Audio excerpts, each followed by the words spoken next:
To introduce both Monica and Kavita, who are two fantastic trainees at Imperial, to give us a really interesting talk about cortisol. I think cortisol comes up all the time. Is this patient sick? Is it due to a lack of cortisol or perhaps too much cortisol? And I get asked that a lot, and I'm hoping to learn a little bit from this talk. So would you like to start, please? Yes, so today's topic is too crazy over cortisol. So I'll let Monica tell us about the patient. So this is patient A. He's a 31-year-old male who initially presented to West Mid in January with abdominal pain and leg swelling. He describes a history of gradual worsening abdominal pain and distension. He also had associated worsening bilateral leg swelling, also had chest discomfort, and then he had noticed that his home blood pressure readings were also high with a systolic of about 200. And then there was also this history of psychosis and confusion and suicidal ideation within the last year.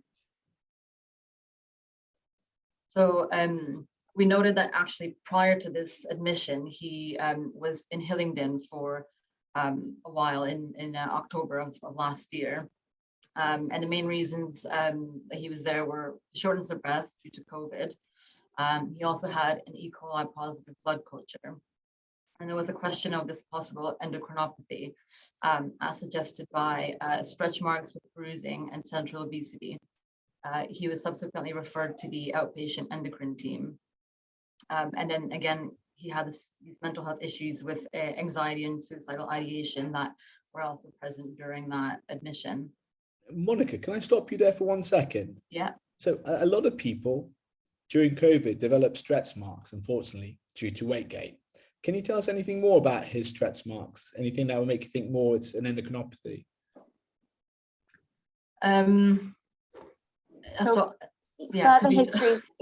Further history is that he wasn't a very good historian, but further history collateral was that this stretch mark preceded the COVID-19 infection for numerous months, and actually started maybe even in 2018. And were they pigmented at all, or just dark? Dark. Yeah, just dark. Thank you.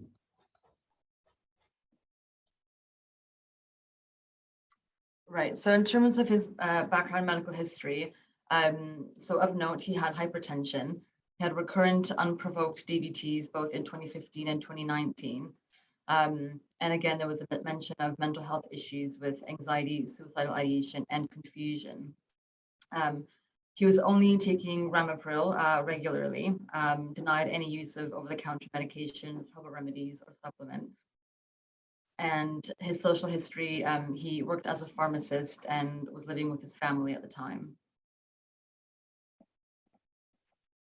So on initial examination, he was found to be hypertensive with a blood pressure of 170 over 110 and slightly tachycardic with a heart rate of 106.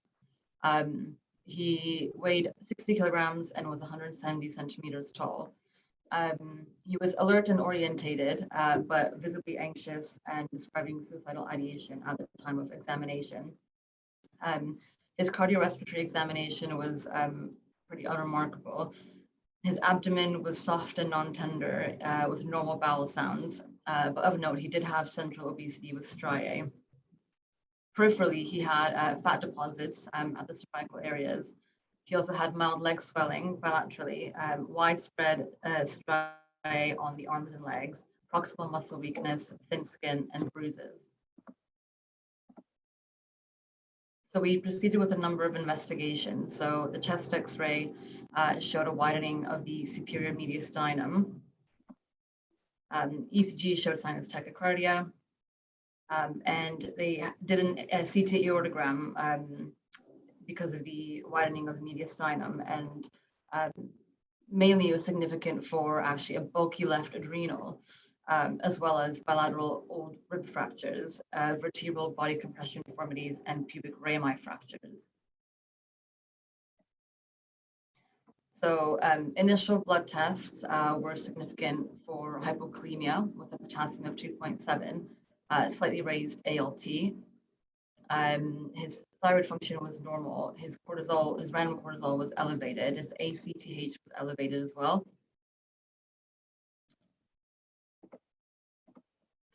So at this point, we've got a 31-year-old gentleman who has hypertension of the young, who is hypokalemic, has proximal myopathy, has striae and cervical fat pad, also associated with early fractures at a young age and high ACTH, and a history of unprovoked VTEs.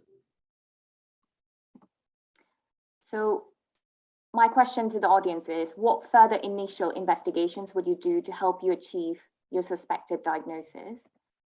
And the choices are, would you do an overnight dexamethasone suppression test, a short synactin test, or a 72-hour fast?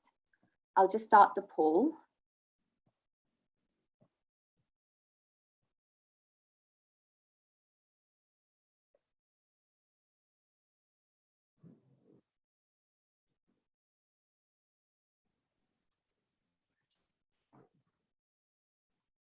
Just to say, Kavita, you're the only one who can see what people have chosen. Okay, Okay. Everybody else can't see it. So you need to share. Okay, I'm going to end the poll now, and I will share the results. Okay, so we're going to talk more about what the right answer is and what investigations we should do for this man. So the right answer is overnight dexamethasone suppression test, and we will talk more about it in the next few slides after we go into the investigations. Back to Monica. Yep. So there's a number of investigations that we did following that. So a 24-hour urine-free cortisol was elevated. The overnight 1 milligram dexamethasone suppression test also showed failure to suppress with a raised cortisol and raised ACTH. Otherwise, I think he had just slightly low LH and FSH, normal aldosterone-renin ratio, and normal 24-hour urine metanephrines, but also an elevated midnight cortisol. So there was some imaging that was performed as well. MRI pituitary showed normal size, no lesions. MRI of the adrenals showed, again, bulky adrenals with multiple lesions, and so essentially showing small myolipomas in the adrenals. And then he did have a CT neck to look for an ectopic cause of ACTH, which showed no tumor in the thyroid. Okay. Again, another question for the audience. What would you think the diagnosis is for this gentleman?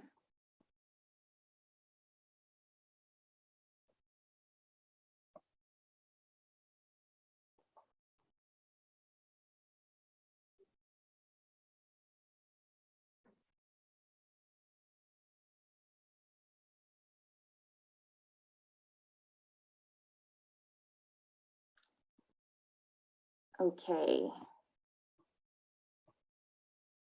Okay. So a lot of the audience answered the right diagnosis, which is ACTH dependent Cushing's. We'll go into how to interpret the results that has come true, as well as talk a bit more about Cushing's, as well as investigations for Cushing's.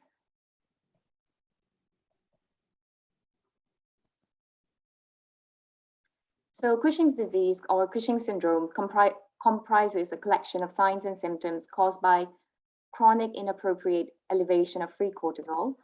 The most common cause of Cushing's are iatrogenic form of excessive exogenous glucocorticosteroids. This gentleman did not take any over-the-counter medications, were not using any steroid cream or any other source of steroids. And the cause of endogenous Cushing syndrome can be divided into ACTH dependent and ACTH independent. So as if you remember, hypothalamus would release CRH, which goes to pituitary gland and stimulates pituitary gland to release ACTH, which goes to adrenal gland and stimulates adrenal gland to produce cortisol. So in ACTH dependent Cushing's, there is excessive ACTH secretion from the pituitary gland. That is the most common cause for the ACTH dependent Cushing's. There can be ACTH secreted from other sources as well, and that's called ectopic ACTH secretion. And these are usually in tumors arising from net cells, small cell lung CA, pulmonary or pancreas carcinoid tumors. This is more rare and, however, still need to be excluded. Whereas ACTH independent Cushing's, they will have excess cortisol secreted from benign adrenal adenoma. Usually the ACTH won't be high when you do the investigations. This gentleman had a raised cortisol as well as raised ACTH, suggesting an ACTH dependent Cushing's. Endogenous hypercortisolism. Most patients will have indolent presentation over years, but can present as emergency, and it can be serious as well as life-threatening, can cause metabolic, infectious, as well as neuropsychiatric sequelae. It is important to have a plan for rapid control, as it may be life-saving, rapid control of the cortisol level. It's also important to note that these patients at higher risk of having VTE, hence VTE prophylaxis, are warranted in these patients. They can be started on rivaroxaban. And signs and symptoms of Cushing's that we look for. Features that best discriminate Cushing's are easy bruising, proximal myopathy, striae, as well as facial plethora. Syndromes, there are other common signs and symptoms that are less discriminatory, such as weight gain, facial fullness, obesity, thin skin, but they're not very specific to Cushing's. The diagnosis pathway of Cushing's: if there's someone that you suspect that have a Cushing's syndrome, you can perform one of the following tests, which are either 24-hour urine-free cortisol, overnight 1 milligram dexamethasone suppression test, or a late-night salivary cortisol. These tests, each one can have caveats to each test depending on what medications the patient on, as it can cause false positive. But for this patient, he ended up having a 24-hour urine-free cortisol as well as an overnight 1 milligram dexamethasone suppression test, and he failed both of them. Whenever there's any abnormal test, you can consult an endocrinologist, and then we can perform 1 or 2 more tests to confirm Cushing's. And other tests that can help confirm Cushing's are midnight serum cortisol, which this patient also had, which was raised. And since it's abnormal, this patient was deemed to have Cushing syndrome. Any questions?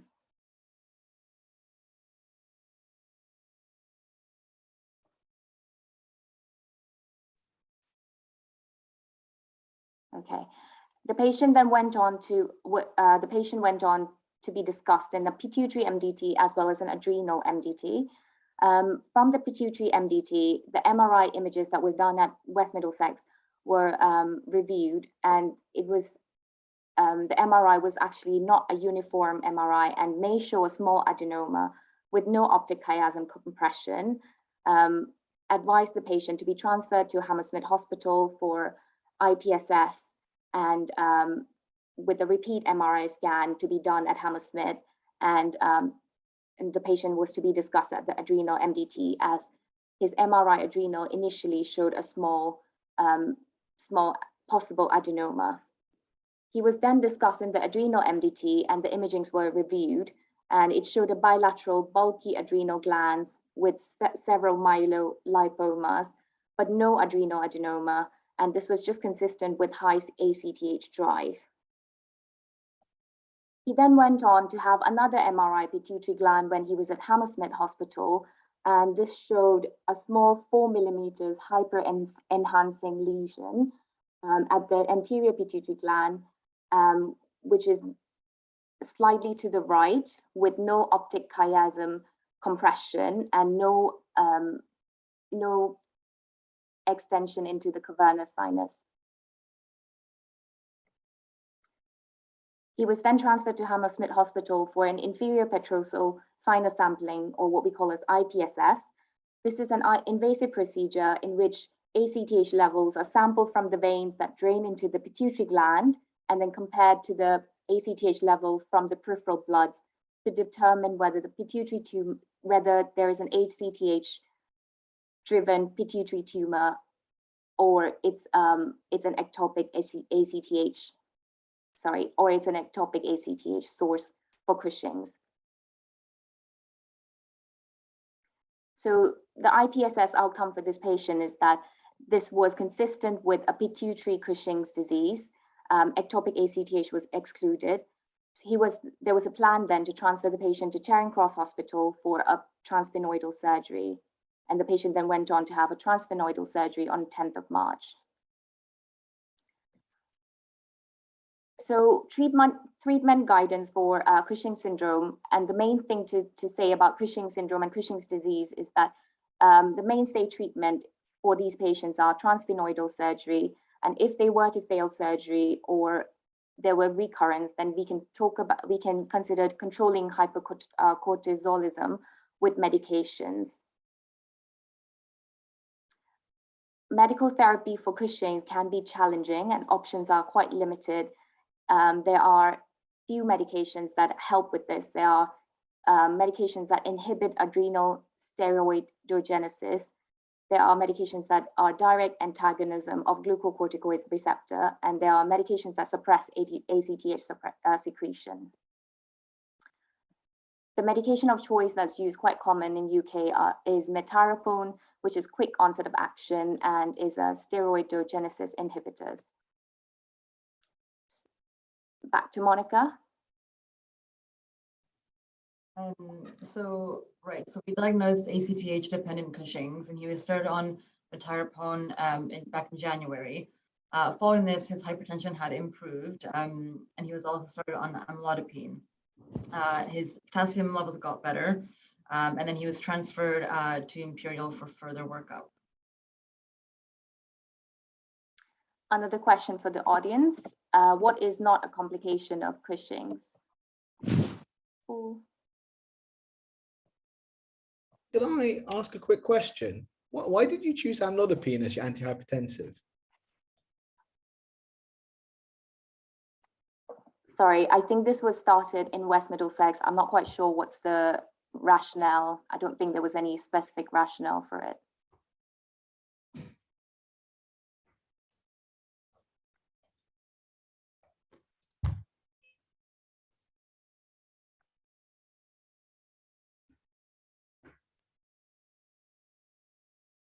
Okay.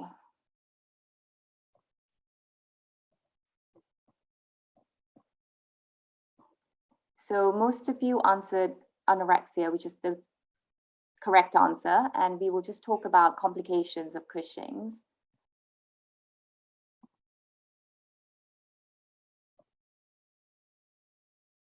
Monica?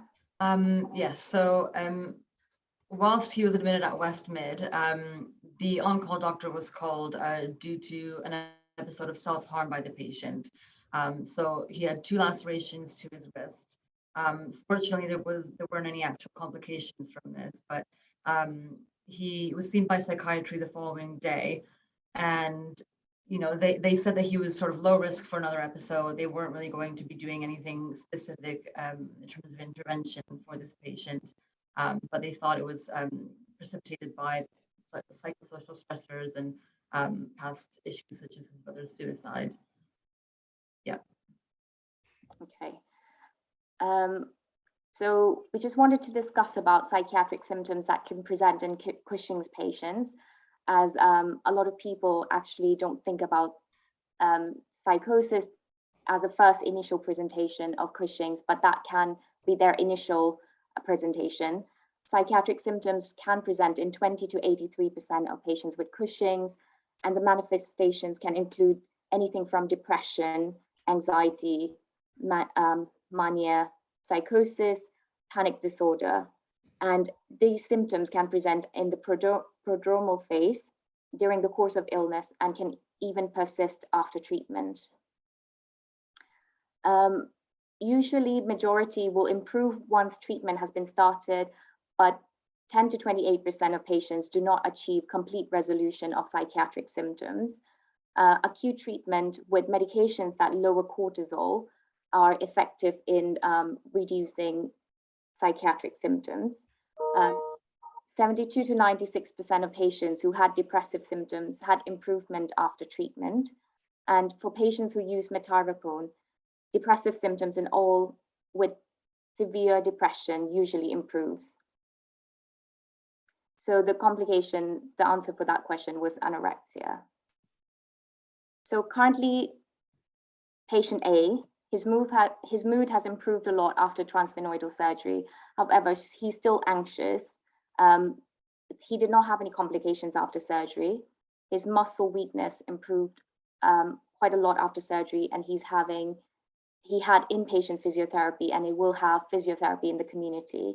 He went home on prednisolone 5 milligram once a day, as he had low morning cortisol after surgery, which will improve, and they usually get weaned off prednisolone in the next couple of years. So conclusion for Cushing's disease, they're usually indolent, but can present with severe sequelae and have acute decompensation. These patients usually have a very significant mortality. They can have recurrent severe infection, and it is important to recognize severity, including clinical, metabolic, thromboembolic, as well as psychiatric consequences for these patients. Acute features can improve with cortisol lowering. This can be in timely intervention with either surgery or medical therapy to be started in the interval. And morbidity is quite high, as these patients can have arterial or thrombotic events, recurrent infections, fractures, and psychiatric symptoms are quite common. Thank you. Any questions?